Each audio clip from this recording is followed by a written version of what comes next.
TV triple nine news కి స్వాగతం. నా పేరు వరుణ్. ఇక డీటెయిల్ చూస్తే హోలగుంట మండలం లింగపల్లి గ్రామ లోమాల మహానాడు ఆంధ్రప్రదేశ్ రాష్ట్ర వర్కింగ్ ప్రెసిడెంట్ జైభీం జై సాయిరాము ఇక కర్నూలు జిల్లా అధ్యక్షుడు మహానంది మాట్లాడుతూ హోలగుంట మండలం లింగపల్లి గ్రామంలో మాల మహానాడు కర్నూలు జిల్లా నుంచి మహానంది గారి ఆధ్వర్యంలో కొద్ది రోజుల కిందట దళితులైనటువంటి మేము భారత రాజ్యాంగ నిర్మాత డాక్టర్ బిఆర్ అంబేద్కర్ గారి విగ్రహావిష్కరణ కోసం లింగపల్లి గ్రామంలో భూమి పూజ చేయడం జరిగింది. మరియు మా గ్రామ కంఠము బంజారా తోటి గవర్నమెంట్ స్థలంలో అంబేద్కర్ గారి ఫ్లెక్సీ మరియు జెండాను కూడా ఆవిష్కరించడం జరిగింది. అదే గ్రామానికి చెందిన కొంతమంది అగ్ర కులస్తులు దాన్ని చూసి జీర్ణించుకోలేక నిన్నటి రోజున రాత్రి గ్రామానికి చెందిన కొంతమంది అగ్ర కులస్తుల ఫ్లెక్సీలను మరియు జెండా కళను కూడా తొలగించి డాక్టర్ బిఆర్ అంబేద్కర్ గారిని కూడా ఘోరంగా అవమానించి ఫ్లెక్సీని చెప్పడం జరిగింది.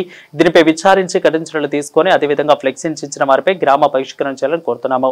ఇక ఈ కార్యక్రమంలో మాల మహానాడు డివిజన్ యూత్ అధ్యక్షులు వెంకటరాముడు, మాల మహానాడు కన్వీనర్ భరత్, ఇక మాల మహానాడు నాయకులు మల్లికార్జున, హనుమంతు, రాముడు, భీమలింగ మల్తి, అదేవిధంగా మూర్తి ఇక మరియు రమేష్ పాల్గొనడం జరిగింది. ఇక జరిగిన సంఘటనపై హోలగుంట ఎస్ఐ గారికి డాక్టర్ బిఆర్ అంబేద్కర్ గారి ఫ్లెక్సీని చించిన వారందరిపై కూడా స్థానిక గ్రామస్తులు మరియు మాల మహానాడు నాయకులు చట్టపరంగా చర్యలు తీసుకోవాలని ఫిర్యాదు చేయడమైంది. ఇక సదరు ఫిర్యాదు ఆధారంగా తక్షణమే చర్యలు తీసుకునే విధంగా తమను సంబంధిత అధికారులు ఆదేశించాలని మాల మహానాడు తరపున హోలగుంట సిఐ గారికి వివరించడం జరిగింది. జైభీం సాయిరాం గారు మాట్లాడాల్సిందిగా కోరుతున్నాను. అయ్యా, డాక్టర్ బిఆర్ అంబేద్కర్ గారి స్టాచ్యూ అక్కడ ఫ్లెక్సీ ఏర్పరిచి దాదాపు నెలన్నర రోజులైంది. మరి నెలన్నర రోజుల లోపలే ఆ ఫ్లెక్సీని చింపడం, అక్కడ ఉన్నటువంటి ఎంపీటీసీ గారైతేనేమి, సర్పంచ్ గారైతేనేమి, మరి అక్కడ ఉన్నటువంటి అగ్రవర్ణాలు అయితేనేమి, మరి ఈ విధంగా చేస్తున్నటువంటి ఈ చుట్టుపక్కల గ్రామాల్లో ఎక్కడ చూసినా ఇవే లొల్లి. పోలీసు వారి దగ్గరికి వెళ్తే వాళ్ళు కౌంటర్ల కేసులు పెట్టడం, వాళ్ళు కౌంటర్ల కేసులకు భయపడి అంబేద్కర్ స్టాచ్యూ పెట్టడానికి ఎనికిపోవడం. అంటే ఈ పోలీస్ యంత్రాంగానికి అంబేద్కర్ స్టాచ్యూ పెట్టడానికి వాళ్ళకి ఎంత ఇది ఉందంటే, అంటే ఈ అంబేద్కర్ స్టాచ్యూ పెట్టదని చెప్పేది కూడా పోలీస్ యంత్రాంగమే అని చెప్పి ఈ సందర్భంగా నేను తెలియజేసుకుంటున్నాను.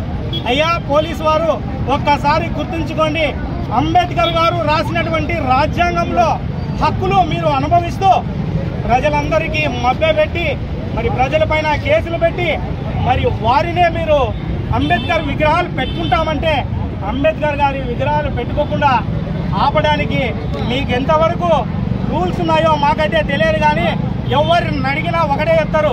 ఏం చెప్తారంటే పర్మిషన్ తెచ్చుకోండి. అయ్యా, భారతదేశానికే ఒక దీక్షూతి డాక్టర్ బిఆర్ అంబేద్కర్ గారు.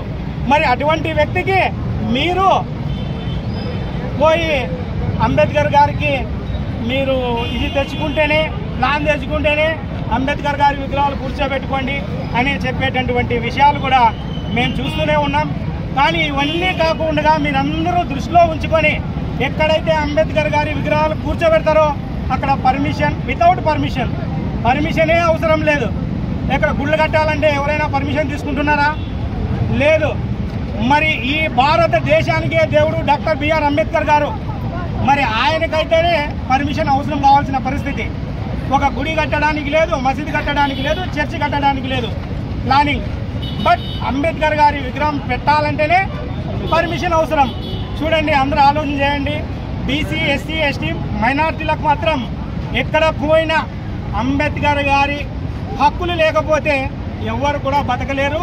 రేపు పొద్దున దేవుడు, చర్చి, మసీద్ అనుకుంటూ పోతే ఎక్కడ కూడా మన జీవితాలు ఉండవని చెప్పి ఈ సందర్భంగా తెలియజేసుకుంటూ మాట్లాడడానికి అవకాశం ఇచ్చిన లింగంపల్లి వాసులకు, మరి ఇక్కడ ఇంతసేపు నిలబడిన నా తోటి మిత్రులందరికీ జై భీమ్, జై భీమ్, జై భీమ్.